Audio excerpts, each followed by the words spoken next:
حرکات و سکنات کے بھی آپ محتاج ہیں، لفظوں کے بھی محتاج، لیکن رب تعالیٰ جل شان کی ذات کا جو کلام ہے قول اورا لحن نئے آواز ہے۔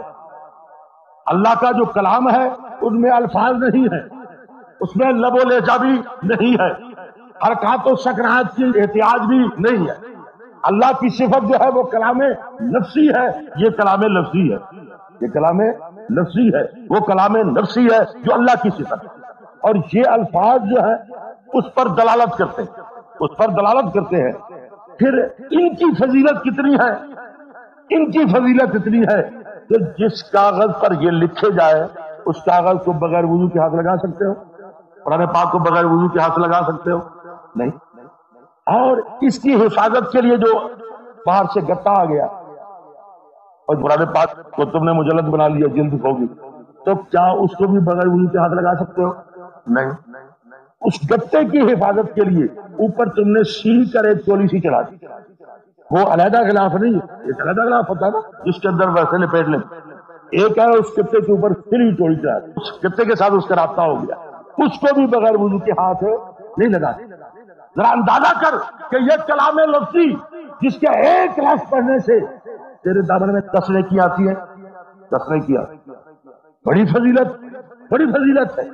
اور جس کاغذ پر یہ لکھے جائے اس کاغذ کو بغیر وضو کے ہاتھ نہیں لگا جا سکتا، اس کاغذ کی حفاظت کے لیے جو گتا آ گیا ہے اس کو بھی بغیر وضو کے ہاتھ نہیں لگایا جا سکتا، اس گتے کی حفاظت کے لیے جو کپڑا آ گیا ہے اور اس کے ساتھ لگ گیا ہے اس کو بھی بغیر وضو کے ہاتھ نہیں لگایا جا سکتا۔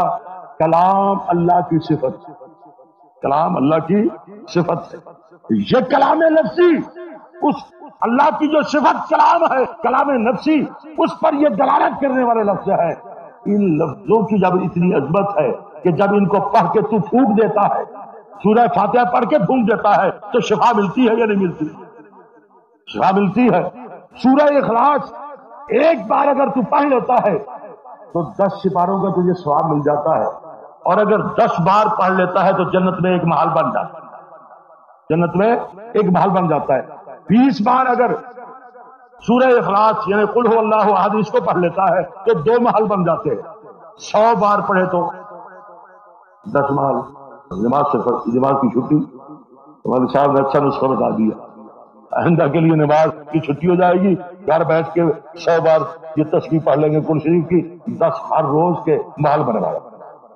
میں نے کہا بھی نماز میں پڑھو، لیکن بعض لوگ ایسے ہی مولویوں کی باتوں کے مفہوم نکالتے ہیں۔ یہ بات سمجھو، عظمت قرآن پاک کا ذکر کر رہا ہوں، اور اس ضمن میں تمہیں یہ پتا چل جائے گا کہ کچھ لوگ جو ہے وہ کل کے دشمن ہیں، کل خانی۔ کل خانی میں ہم کل شریف پڑھتے ہیں یا نہیں پڑھتے؟ تو قل هو اللہ احد پڑھنے کا تو اتنا فائدہ ہے کہ ایک بار پڑھتے ہو تو 10 سپاروں کا ثواب مل گیا، 3 بار پڑھتے ہو تو ختم قرآن پاک کا ثواب مل گیا، 10 بار اگر اس کو پڑھ لیا ہے تو ایک محل جنت میں بن گیا۔ سیدنا فاروق اعظم رضی اللہ تعالیٰ کی ذات نے عرض کی، آقا پھر تو ہم جنت میں بہت محل بنا لیں گے۔ آپ نے فرمایا میرے غلام تو جتنا مرضی ہے پڑھتا رہو، اللہ کی جنت بہت وسیع ہے، اس کا فضل بھی بڑا وسیع ہے، جتنا پڑھو گے اتنے محل بن جائے۔